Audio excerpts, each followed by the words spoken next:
안녕하십니까. 유성열내과 유성열 원장입니다. 오늘 제가 말씀드릴 내용은 항생제의 올바른 사용에 대해서 말씀드리고자 합니다.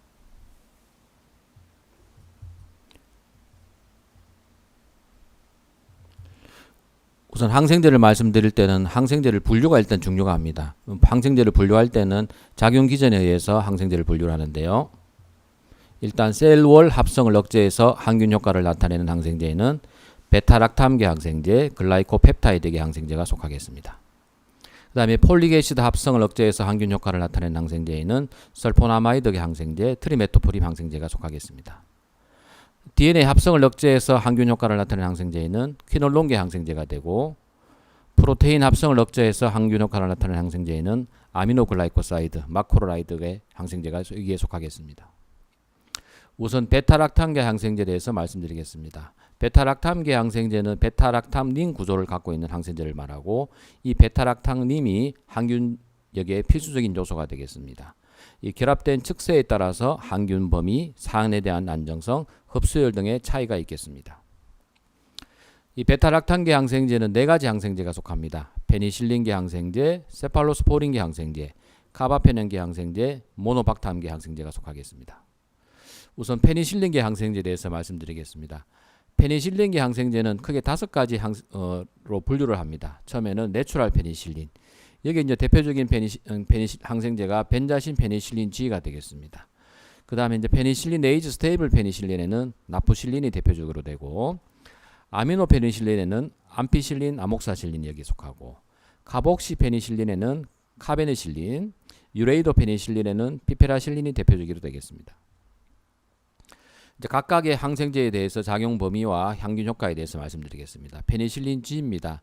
페니실린 G는 스트랩토콕사이와 입안의 혐기성균에 효과적입니다. 그래서 임상에서는 여러 쌤들 아시다시피 벤자신 페니실린 G가 매독 치료에 많이 사용되고 있습니다.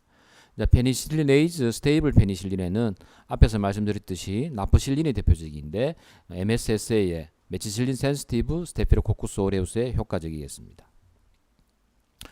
임상에서는 아미노페니실린계 항생제가 많이 사용되는데요. 여기에는 암피실린과 아목사실린이 속합니다. 이 암피실린은 페니실린의 항균 범위를 일부 그람 음성균까지 확대했습니다. 그래서 H 인플루엔자와 리스테리아 모노사이토제네스에 효과적이라서 중이염 등 상기도 감염 치료와 발치할 때 시술 전에 인펙티브 엔도카다이티스 예방을 위해서 사용됩니다. 이 암피실린과 아목시실린 차이를 간혹 물어보시는 분들이 있는데요. 항균력은 암피실린과 유사합니다.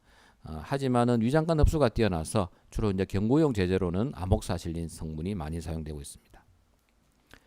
이제 카복시페니실린과 유레이도 페니실린입니다. 이 2가지 항생제는 앞에서 말씀드렸던 아미노 페니실린보다는 그람 음성균에 대한 항균력이 뛰어납니다. 특히 그람 음성균 중에서 녹농균에 대한 항균력도 있어서 이 2가지 항생제를 안티슈도모날 페니실린이라고 이야기합니다.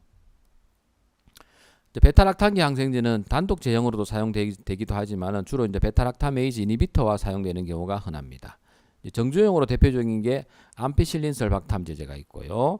피페라실린 타조박탐이 대표적으로 되겠습니다. 경구용으로는 아목사실린 클라브릭 애시드가 있겠습니다. 이제 아목사실린 클라브릭 애시드 크라목신 대표적인데요. 이 항균 범위는 MSSA와 H 인플루엔자, 다음에 M 카타랄리스, 나이세리아 고노레아, 이콜라이, 프로테오스, 그랩지엘라, 혐기성인균인 박테로이데스 프라질리스에 효과적이게 되겠습니다. 그래서 임상에는 중이염과 축농증, 그 다음에 지역사회 획득 폐렴, 일부 감수성이 있는 요로감염, 그 다음에 피부 연조직 감염증, 이제 바이트 운드 등에 사용되고 있습니다. 이제 성분은 375 제형이 있고 625 1g 제제가 있는데, 이 375에는 아목사실린이 250이고 클라브릭 애시드가 125가 되겠습니다. 이 부작용으로는 이제 여러 원장님들 사용해 보시면 아시겠지만 이 GI 모틸리티를 증가시킵니다. 그래서 일부 환자들에게서 뭐 다이리아나 루즈스톨 같은 것들을 호소하시는 분들이 있고, 또 스킨 래시나 간 기능 이상 초래를 하는 경우도 있습니다. 다음 이제 피페라실린 타조박탐입니다. 림박탐 보통 있고요. 그람 파지티브 콕사이와 그람 네거티브 바실라이. 중요한 것은 이 혐기성균에 효과적입니다. 그래서 호기성 혐기성 복합 감염증이나 복강내 감염증, 골반 내 감염증 치료에 사용되고, 병원 획득 폐렴. 이제 우리 폐렴을 우리 선생님들 아시다시피 지역사회 획득과 병원 획득 폐렴으로 구분하는데 이 병원 획득 폐렴에 대표적으로 이제 커버해야 되는 균이 녹농균인데 여기에 사용되고 있습니다. 또 호기성, 현기성 복합 감염증에 사용되고 있기 때문에 효과적이기 때문에 DM 푸들사 같은 호기성, 현기성 복합 피부 연조직 감염증에 흔히 많이 사용되고 있습니다. 방광기는 1시간 정도 되고요. 제형은 2.25와 4.5 정도가 있고요. 부작용은 뭐 래시나 뭐 프로라이티스, 일부에서 드럭 피버나 유트로페니아 장기간 사용하게 되면 스럼보사이토피니아 간 기능 이상을 초래하는 경우가 있어서 장기간 사용하시는 경우에는 우리 혈액 검사가 필요하겠습니다. 두 번째 베타락탄계 항생제 가운데 세팔로스포린계 항생제에 대해서 말씀드리겠습니다. 이제 1세대, 2세대, 3세대, 4세대, 외국에는 5세대까지 있습니다. 주로 이제 1세대는 그람 양성균에 효과적입니다. 이제 세대가 올라갈수록 그람 음성에 대한 항균 범위가 넓어진다. 이렇게 선생님들 기억하시면 되겠습니다. 대표적인 것을 이렇게 표로 만들었는데요. 1세대의 정주용 대표적인 게 세파졸린, 세파제돈, 제노세프, 그다음 경구용으로는 세팔렉신, 세프라딘, 세파드록실 같은 것들이 있습니다. 2세대 세팔로스포린은 크게 두 가지로 구분합니다. 혐기선에 효과적이냐, 효과적이지 않은 걸로 구분하는데요. 효과적이지 않은 항생제가 대표적으로 이제 정주용은 세프록심이 되고요. 경구용으로는 세파클러, 그린세프 같은 것들이 있습니다. 2세대 중에서 혐기성에 효과적인 항생제는 세포지틴, 세포테탄 같은 것들이 있고요. 3세대 세팔로스포린은 다시 녹농균에 효과적이냐 아닌 것으로 구분합니다. 그래서 녹농균에 효과적인 것은 septa지딤이 대표적으로 되고요. 녹농균에 효과적이지 않은 것은 세프트리악손, 세포탁심 같은 것들이 있고 경구용으로는 세픽심, 세라신 등이 대표적으로 되겠습니다. 4세대 세팔로스포린은 세페핌 같은 것들이 있습니다. 이 3세대, 4세대 세팔로스포린을 이 항균 범위가 높아서 extended spectrum 세팔로스포린이라고 이야기합니다. 1세대 세팔로스포린부터 알아보도록 하겠습니다. 제노세프주가 대표적으로 있고요. 스트랩토콕사이와 MSS에 효과적입니다.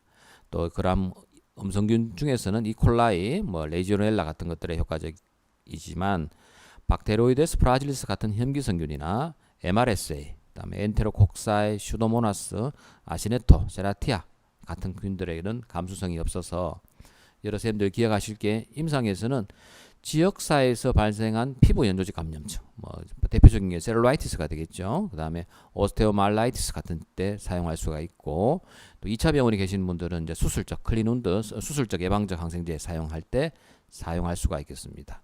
흔하진 않지만 이제 MSS에 의한 엔도카다이티스 같은 경우에는 페니실린, 나프실린이 보통 1차 약제로 선택이 되지만 2차 약제로 사용해 볼 수가 있겠습니다. 2세대 세팔로스포린 가운데 혐기성균에 효과적이지 않은 항생제에 대해서 말씀드리겠습니다. 신세푸주가 대표적으로 있고요.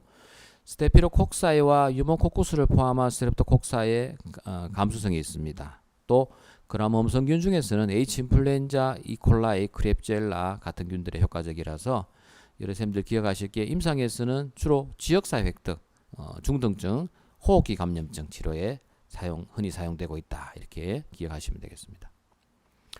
2세대 세팔로스포린 가운데 혐기성균에 효과적인 항생제, 이걸 다시 이제 세파마이신계 항생제라고 이야기합니다. 당연히 그람 양성균에 대해서는 1세대 세팔로스포린보다는 항균력이 떨어집니다. 하지만 장점은 그람 음성에 대한 항균력이 뛰어나고요. 혐기성균에 효과적입니다. 그래서 경증이나 중등증에 복잡, 호기성, 혐기성, 복합감염증, 대표적인 게 이제 DM 푸들사 같은 것들인데요. 여기에 사용되고, 골반내 감염증이나 복강내 감염 수술할 때 예방적 항생제로 사용되고 있겠습니다. 다음에 이제 3세대 세팔로스포린인데요. 3세대 세팔로스포린은 다시 녹농균에 효과적이냐 아닌 것으로 구분한다고 앞에서 말씀드렸는데요. 녹농균에 효과적이지 않은 3세대 세팔로스포린에 대해서 먼저 말씀드리겠습니다. 1, 2세대에 비해서 그람 음성균에 대한 항균력은 뛰어납니다. 하지만 MSSA 같은 그람 양성균에 대해서는 당연히 1세대 세팔로스포린보다는 항균력이 떨어집니다.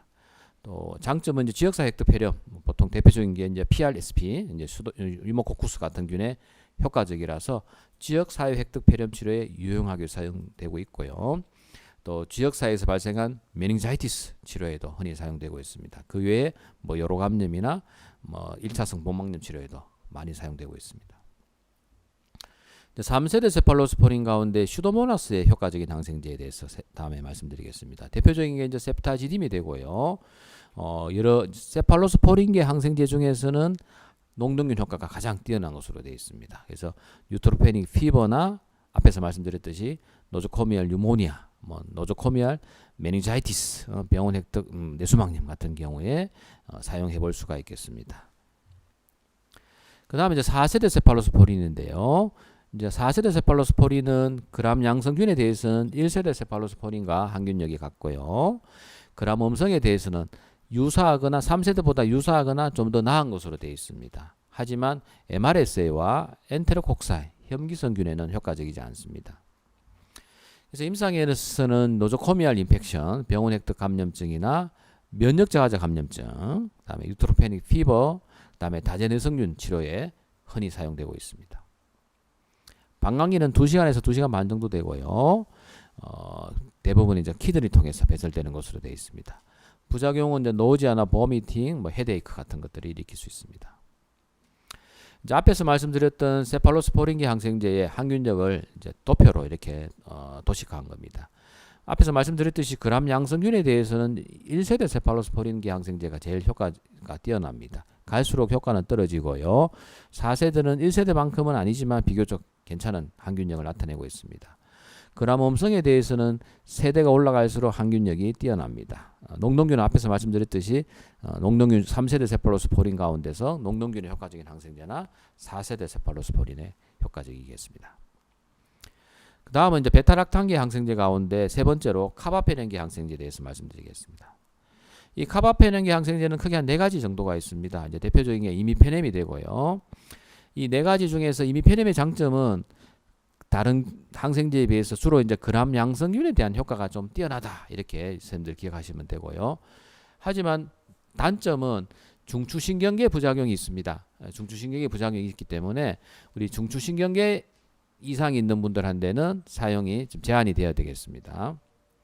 그 다음에 이제 파니페넴입니다. 파니페넴은 이제 FDA 승인은 되지 않았고요. 이제 메로페넴보다는 좀 더 경련 위험성이 높은 것으로 되어 있습니다. 사실 임상에서 많이 사용되는 게 이제 메로페넴입니다. 메로신이 대표적이 되고요. 이미페넴과 차이점은 항균 범위는 똑같은데 농동균을 포함한 그람 음성균에 다소 또 효과가 뛰어난 것으로 되어 있습니다. 따라서 이제 장점은 그람 음성균에 대한 효과가 뛰어나고, 두 번째는 중추신경계 부작용이 적습니다. 그렇기 때문에 세균성 뇌수막염 치료에도 안전하게 사용될 수가 있습니다. 네 번째는 이제 얼타페넴 인반제가 대표적으로 되는데요. 앞에 카바페넨계 항생제와 같이 항균 범위는 유사하지만 차이점은 아시네토박타 같은 넘퍼멘트의 효과가 떨어져서 아시네토박타 감염증이 의심되는 경우 같은 경우에는 사용이 제한이 되어야 되겠습니다. 앞에서 말씀드렸던 카바페넨계 항생제를 이렇게 항균력을 도표로 이렇게 나타내었습니다. 이미페넴, 메로페넴, 얼타페넴 이렇게 있고요. 앞에서 말씀드렸듯이 이미페넴이 그람 양성균에 대해서는 항균력이 좀 강한 것으로 되어 있고, 메로페넴은 음성에 대해서 효과가 뛰어납니다. 앞에서 말씀드렸듯이 얼타페넴은 하루 한 번 사용하고 방광기가 긴 장점은 있지만 이 아시네토박타 같은 넘퍼멘트의 감수성이 떨어져서 요 넘퍼멘트 의한 감염증이 의심될 때는 사용에 주의가 필요하겠습니다. 마지막으로 이제 베타락탄계 항생제 가운데서 모노박탐계 항생제입니다. 여러 선생님들 많이 사용하시지는 않으실 건데요. 역시나 장점도 있고 단점이 있습니다. 이거는 호기성, 그람 음성균에 대해서 항균력을 나타냅니다. 그래서 그람 음성균에 의한 감염증이 의심될 때 사용해 볼 수가 있고요. 그래서 임상에서는 사실은 많이 사용되지 않고 이 베타락탄계 항생제와 교차 반응을 보이지 않기 때문에 페니실린계 항생제나 세팔로스포린계 항생제에 과민 반응이 생길 때 사용해 볼 수가 있겠습니다. 그 다음에 이제 아미노글라이코사이드계 항생제입니다. 아미노글라이코사이드계 항생제는 DNA 합성을 억제해서 항균 효과를 나타내는 항생제가 되겠습니다. 위장관 흡수가 잘 안 되어서요, 주사제로 사용하게 되고요. 그람 음성의 균의 항균력이 뛰어납니다. 살균 항생제고요. 농도가 높을수록 항균 효과가 뛰어납니다. 이제 그람 음성균 감염증에도 쓰이지만은 아미카신이나 카나마이신 같은 항생제들은 결핵 치료에도 사용되고 있습니다. 근데 단점이 사실은 부작용이 있기 때문에 아미노글라이코사이드계 항생제를 사용할 때 여러 원장님도 많이 이제 조금 조심스러워지는 게 있습니다. 이제 신독성이 있습니다. 대표적으로. 그래서 이거 너무 많이 쓰면은 신기력이 나빠지는지 아닌가 있을 수 있습니다. 장기적으로 사용하면. 하지만 이제 끊게 되면 대부분 회복되게 돼 있고요. 이독성도 있습니다. 이독성은 이제 전정 장애와 뭐 청력 같은 게 장애가 생길 수 있는데 이런 것들은 이제 연구 손상이 올 수 있기 때문에 주의가 필요하겠습니다. 이제 보면 여러 가지 항생제에 따라서 신독성이 좀 많은 거, 이독성이 많은 걸 이렇게 표시해 놨는데요. 이 보시면 이제 젠타마이신이나 뭐 토브라마이신, 아미카신 같은 것들이 다른 아미노글라이코사이드계 항생제에 비해서는 부작용이 다소 적은 것으로 알려져 있습니다. 그 다음에 이제 방코마이신계 항생제에서 말씀드리겠습니다. 방코마이신계 항생제는 2차 병원에 아마 계신 선생님들 많이 사용하고 있을 건데요. 주로 호기성, 혐기성, 그람 파지티브 곡사에 효과적입니다. 그래서 임상에서는 MRSA 감염증이나 코리네 박테리움 감염증, 그다음에 이제 페니실린에 알러지가 있는 환자들의 중증 감염증 치료에 사용되고 있습니다. 또 경구용으로는 우리 이제 CDPC에 의한 안티바이오틱 어소시에이티드 콜라이티스 같은 치료에 경구용, 정조용이 아니고요. 경구용 제조도 사용되고 있습니다. 그래서 이제 방코마이신의 적용증을 한 번 더 정리를 해보았는데요. 이제 신경외과 수술 후에 중추신경계 감염증이 왔을 때, 그래서 우리 지역사회에서 왔는 중추신경 감염증은 뉴모코쿠스 같은 균들을 커버하는 거고요. 수술 후에 생기는 CNS 인펙션은 슈도모낙스와 MRS를 커버합니다. 그래서 보통은 경험적으로 이제 방코마이신과 septacidin, 뭐 세페핀 같은 것들을 사용하게 되고요. 뭐 정형외과 영역에서는 이제 대체 3인무 관련 골수염이나 관절염, 프로스테틱 조인트 인펙션 치료에서 많이 사용되고 있고, 이제 벤틸레이터가 걸려 있는 환자에게서 폐렴이 발생했을 때, 그 다음에 CAPD에 의한 복막염이 생겼을 때, 그 다음에 그람 양성균 감염의 고위험의 요인이 있는 심한 면역자 환자에게서 중증 감염이 의심이 될 때 방코마이신을 경험적으로 사용해 볼 수가 있습니다. 여기서 중요한 거는 이제 경험적으로 사용하는 거는 좋은데 원인균이 이제 동정이 보통 되면은 원인균이 동정이 되면 계속 사용하셔도 됩니다. 근데 이제 동정균이 되지 않거나 우리 감수성이 옥사실린의 감수성이 있는 균이 나온다면 반드시 약제를 변경해서 투여해야 됩니다. 제가 이제 신병원에 가서 심사를 해보면 사실은 많이 삭감되는 약 중에 하나가 앞에서 말씀드렸던 이제 메로페넴계 항생제하고 방코마이신계 항생제입니다. 그래서 중증 감염증으로 이제 방코마이신을 썼는데 앞에 아마 여기 해당되는 적응증으로 원장님도 사용하셨을 건데 이제 배양 검사가 없든지 혹은 배양 검사에서 옥사실린의 감수성인 균이 나왔는데도 불구하고 방코마이신을 이렇게 사용하신 쌤들이 계십니다. 이런 분들은 사실 어떻게 제가 조금 이렇게 구제를 해드리려고 해도 해줄 수가 없기 때문에 꼭 배양 검사를 내고요. 감수성 결과가 나오면은 한 번 더 바쁘시지만 확인해서 감수성 결과에 따라서 항생제를 사용해 주셨으면 좋겠습니다.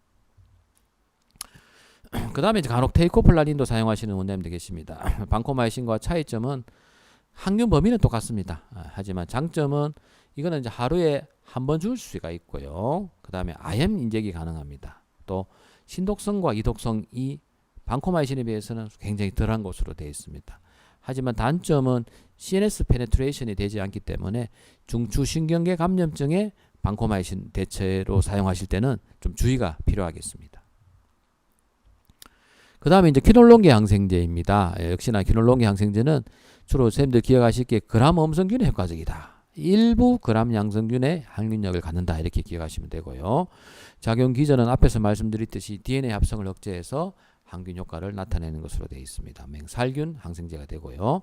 부작용은 여러 선생님들 사용해 보셨겠지만 이게 소화기계 증상이 좀 있는 분들이 있고 과민 증상도 있는 분도 있습니다.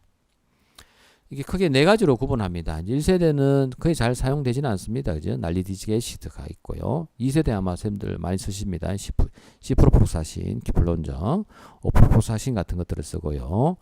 요거는 이제 그람 네가티브 균에 대해서 항균력을 갖고요. 에티피칼 배수전에 일부 커버가 됩니다. 하지만 이제 단점은 그람 양성균에 항균력이 없어서 이제 이 단점을 극복하려고 나오는 게 이제 3세대, 4세대 퀴놀론계 항생제가 되겠습니다. 이제 3세대 대표적인 게 레보프록사신이 있고요. 그 다음에 가티프록사신 같은 것들이 있습니다. 이제 그람 음성에 대해서는 항균력을 유지하면서 그람 양성에 대한 효과를 뛰어나서 우리 이제 유모코쿠스 같은 균도 듣거든요. 그래서 호흡기 감염증 치료에 많이 사용되고 있습니다. 그다음에 이제 4세대는 이제 제미프로사신과 목시프로사신이 대표적인데 양성균도 뛰어나고요, 음성균도 뛰어나고 여기서 이제 혐기성균에도 다시 듣습니다. 그래서 이제 유모코쿠스에 의한 감염증이나 혐기성균에 의한 복합 감염증 치료에도 사용되고 있습니다. 그래서 한번 더 정리하면은 2세대는 주로 이제 그람 음성균에 듣는데 3세대, 4세대로 올라갈수록 그람 양성에 대한 항균력도 뛰어나면서 4세대는 혐기성균에도 듣는다. 이렇게 해서 기억하시면 되겠습니다. 이제 각각의 항생제에 대해서 말씀을 다 드렸고요. 이제 질환별로 그렇다면 이런 질환에서는 어떤 항생제를 권고하는지에 대해서 마지막으로 말씀드리고자 합니다. 첫 번째 요로 감염입니다. 뭐 시스타이티스, 뭐 파일로네프라이티스, 2차 병원에 계신 분들은 이제 카테터 어소시에이트 UTI 같은 것들이 많은데요. 보시면 이제 크게 이 지역사회 획득 감염증이냐, 뭐 컴플리케이티드 UTI냐, 뭐 카테터 어소시에이트 UTI냐 따라서 약간 원인균 분포가 다릅니다. 그래서 지역사회에서 왔는 시스타이티스나 파일로네프라이티스는 거의 뭐 80%, 90% 이상 이콜라이입니다. 이콜라이고 나머지 균들은 흔하지가 않습니다. 흔하지 않은데 그에 비해서 이제 컴플리케이티드 UTI나 카테터 어소시에이트 UTI 같은 경우에는 이콜라이 비중이 30-40%밖에 되지가 않습니다. 그 외에 뭐 엔테로코쿠스나 그랩지엘라, 뭐 농동류 같은 균들이 많습니다. 그래서 이제 지역사회 획득 시스타이티스에는 이제 포스포마이신이나 시프로프로사신 같은 것들을 아마 우리 원장님들 1차로 많이 쓰시고 간혹 제가 이제 이게 심사를 하러 가보면 아목사실린 계통을 쓰시는 분이 있는데 앞에서 아까 제가 사용은 해볼 수 있다 했지만은 이게 지역사회 획득 방광염의 아까 원인균이 한 80-90% 이상이 대장균이라고 말씀드렸습니다. 근데 그 대장균의 감수성 패턴을 이렇게 분석을 해보면 아목사실린 글라브릭 애시드에는 거의 한 80-90% 이상 내성이 있거든요. 그래서 이제 뭐 이제까지 항생제에 노출된 적이 없고 뭐 방광염 잘 안 걸리시는 분이라고 하신다면 한 번 정도는 써볼 수가 있지만 그렇지 않은 분들은 아목사실린 클라브릭 애시드 항생제제를 사용하실 때는 이 방광염이나 신우실염에 사용하실 때는 조금 주의가 필요하겠습니다.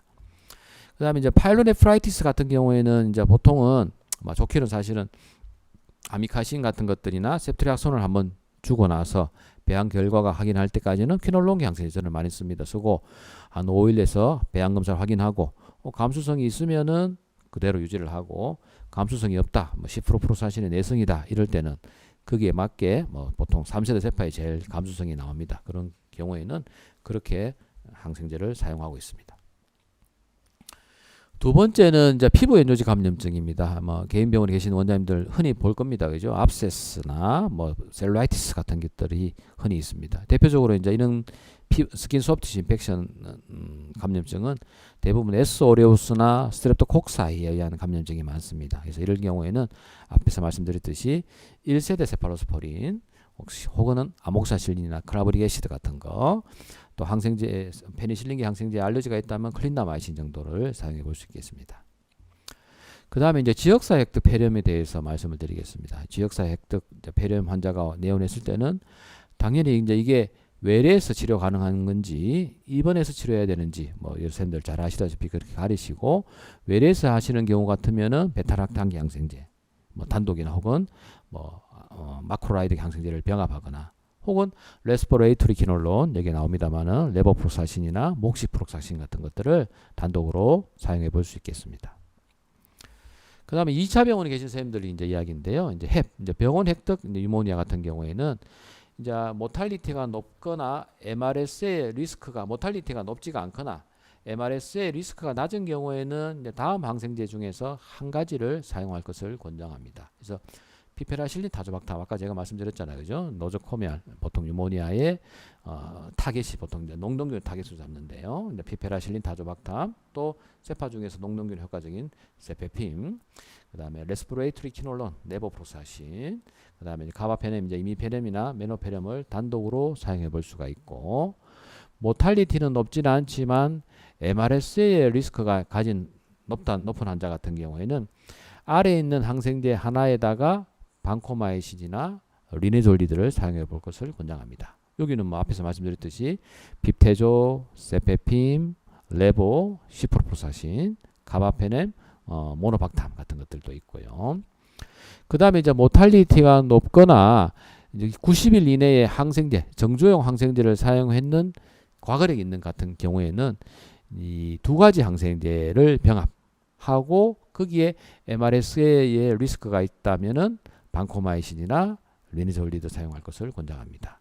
이 두 가지 항생제를 병합할 때는 여러분들 잘 아시다시피 이 베타락탄기 항생제를 두 가지를 병합하시면 안 됩니다. 예를 들면 핍테조를 쓰신다면 핍테조에 뭐 퀴놀론계 레보나 10%, 뭐 세페핌에 레보나 10%, 혹은 세페핌에 뭐 아미노글라이코사이드 뭐 이렇게 이제 병합을 하시라 이렇게 되어 있고요. 그다음에 이제 복강내 감염증입니다. 복강내 감염증은 여기 약간 오타가 있는데요. 이제 크게 중등증 밑으로의 시비리티를 가지느냐, 시비리티가 높느냐 따라 차이가 있는데요. 시비리티가 높은 경우에는 이제 3세대, 4세대 세팔로스포린에 당연히 이제 복강내 감염증은 현미성균이 있으니까요. 메트로니다졸 여기 이제 빠졌습니다. 메트로니다졸이 들어가는 항생제를 경험적으로 쓰게 되고요. 이제 핍테조를 이제 쓰게 됐던 경우에는 아까 말씀드렸듯이 피페라실린 타조박탐은 이 항생제 자체가 현미균에 듣습니다. 그래서 요즘은 제가 심평원에 심사를 가보면 거의 없는데 한 초창기 한 6, 7년 전에는 보면 여기다가 또 메트로 이렇게 클린다마이신을 쓰시는 원장님들이 계시더라고요. 이제 그렇게 하실 필요는 없고 앞에서 말씀드렸듯이 이 항생제는 현미성균에 단독으로 들으니까 이 자체를 쓰시면 되겠고요. 그 다음에 앞에 말씀드렸던 이미페넴, 뭐 메로페넴 같은 걸 쓸 수 있고, 중등증 이하의 감염증 같은 경우에는 아까 앞에 말씀드렸듯이 2세대 세팔로스포린 가운데서 현미성균에 듣는 항생제 있습니다. 그죠? 세파마이신기 항생제라고 했는데 세포지틴 같은 항생제, 혹은 2세대의 메트로, 혹은 3세대의 메트로. 간혹 이제 셉트리악손 3세대의 메트로 복강내 감염증으로 항생제를 사용했는데 뭐 부작용이 생기는 경우에는 이런 조합도 있습니다. 아마 선생님들 잘 아시는 원장님들 계시고 모르시는 분도 계시는데 10% 메트로 조합도 가능합니다. 10% 메트로 이렇게 써볼 수 있고요. 단독으로 쓰신다면은 얼타페넴, 뭐 당연히 이제 다제네성균에 의한 복강내 감염증이라고 이렇게 돼 있다면은 티지사이클린 정도 사용할 수 있고, 말씀드렸듯이 이 레스포레이터리 키놀론 중에 목시프로사신 같은 경우에는 이 자체가 현미성균에 효과적입니다. 그래서 중등증 이하의 복강내 감염증에는 단독 제조로 사용해 볼 수 있겠습니다. 그 다음에 이제 콜레시스타이티스 같은 경우에는 이콜라이, 크렙지엘라, 뭐 엔테로박타 같은 것들이 원인균입니다. 그래서 지역사에서 획득했는 거는 보통 셉트리악손 정도 사용하게 되고요. 수술 후에 생기는 콜레시스타이티스 같은 경우에는 현미성균 커버가 필요합니다. 그래서 세페핌의 메트로나 레보프록사신의 메트로, 혹은 단독 제제라면 앞에서 말씀드렸듯이 카바페넴계 항생제나 핍테조 같은 것들을 단독으로 경험적으로 사용해보고 배양검사 결과에 따라서 항생제를 조정해 볼 수 있겠습니다. 립업세스인데요. 립업세스는 뭐 잘 아시다시피 이제 크렙지엘라, 유모니아가 같은 가장 많은 원인균이 되고요. 이콜라이, 현미성 같은 균들도 있습니다. 그래서 뭐 여러 원장님들 제가 신병원에 가보면 잘 쓰고 계십니다. 셉트리악손 메트로 보통 많이 쓰고 계시는데 여기까지는 좋은데 이제 제가 오늘 말씀드리고 싶은 게 이 사용 기간에 대해서 좀 말씀드리고 싶습니다. 그래서 보면 보통은 정조로 한 2주 정도 사용하고, 뭐 사이즈에 따라 차이는 있지만 보통 한 사이즈나 뭐 드레이니지에 따라서 차이는 있지만 보통 한 4주에서 6주 정도, 제가 보통 심사할 때 한 6주까지는 보통은 제가 허용해 줍니다. 이렇게 하는데 두 가지 포인트는 뭔가 하면은 보통 배양검사를 내시는데 이 배양검사에서 크렙지엘라 유모니아가 동정됐는데도 불구하고 메트로니다졸을 같이 4주까지 같이 유지하시는 분들이 있습니다. 그런 경우에는 메트로니다졸을 빨리 끊어주셔야 됩니다. 이제 셉트리악손 메트로 쓰셨다가 배양검사를 봤는데 크렙지엘라 유모니아가 동정이 되었다. 물론 뭐 현미성균이 나왔다 하면은 유지하셔도 되지만 동정되지 않았는데 메트로니다졸을 유지를 해버리면 이게 다 삭감이 돼버리니까 그거 한번 제가 말씀드리고 싶고요. 항생제 사용 기간인데 이게 바쁘셔서 그렇지만 2달 이상 또 3개월까지 쓰는 원장님도 간혹 있으시더라고요. 이런 경우에는 사실은 뭐 사이즈가 굉장히 크다든지 드레이니지 잘 안 됐다, 뭐 팔롭 CT가 여러 가지 있다, 이런 코멘트가 있으면 사실은 좀 더 치료 기간을 연장할 수가 있지만 그렇지 않은 경우에는 가급적 한 4주에서 6주 정도만 사용해 주셨으면 좋겠다는 생각입니다.